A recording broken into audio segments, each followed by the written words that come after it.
This video is on question 29 of the 2012 TSA paper, and here we're asked which option is an assumption of the argument. And remember, an assumption is by definition not said. And here's the passage that we're given. So we're first told that many drivers deliberately break the traffic rules. And partly this is because that they think there's little chance of them getting caught. But it's also because the penalties for getting caught aren't that bad, they're not that serious. The author says that people who never think of stealing, even if they needed it, would think nothing of routinely exceeding a 30 miles an hour limit, even where there are children playing. And the author finishes by saying that it's clear then that a substantial reduction in road accidents can only be brought about by catching more people who break the traffic laws and by increasing the penalties for those people. So what are we dealing with here? Well, the author sets out a problem, namely the breaking of traffic rules. They then offer a couple of facts, and finally they give a solution. And you might notice that in the solution, the author talks of solving the problem of a substantial reduction in road accidents. But we said that the problem was the breaking of traffic rules. So already we have a hint of what the assumption might be. The problem addressed seems to be the breaking of rules, but then it seems to be the number of road accidents. So perhaps these are linked. Anyway, we'll see if they are. Now we're going to try and break the argument down into its basic structure. So here I've split up the passage into the problem the writer addresses, the facts they offer up, and the solution they propose. So what are each of these saying? Well, what is the problem? Essentially, it's that many are breaking traffic rules. And what are these facts saying? Well, they're essentially saying that this is because people don't think they'll get caught if they break the rules, or if they break the rules, the penalties aren't that bad. And what is the solution saying? Well, it's essentially saying that more catching of rule breakers, or worse penalties, so more harsh penalties, will lead to a reduction in road accidents. So over here, we seem to have the author saying that less catching and penalties leads to more rule breaking.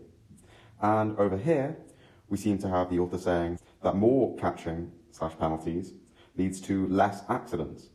So less catching and penalties means more rule breaking, and more catching and penalties means less accidents. So there seems to be a link between rule breaking and accidents. The author seems to be assuming something like the more rule breaking you have, the more accidents you have. We don't need to come up with the exact wording of the assumption, as long as we have an idea that it involves a link between rule breaking and accidents. That will help us when we look at the options, which is what we're going to do now. So here we have our 5 options, and here we have an idea of what our assumption might be.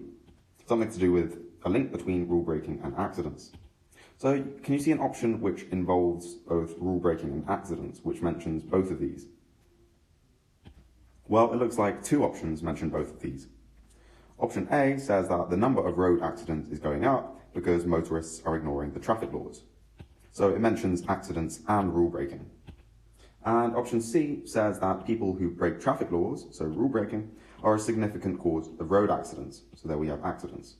So how do we decide between A and C? Well, you might have noticed that option A says that the number of road accidents is increasing. And the author doesn't assume that the number of road accidents is increasing. And so we can dismiss option A on grounds that it's too strong. So that leaves option C as the only one which mentions the link between rule breaking and accidents. And we can check that C is an assumption by performing the not test. We can say that suppose people who break traffic laws are not a significant cause of road accidents.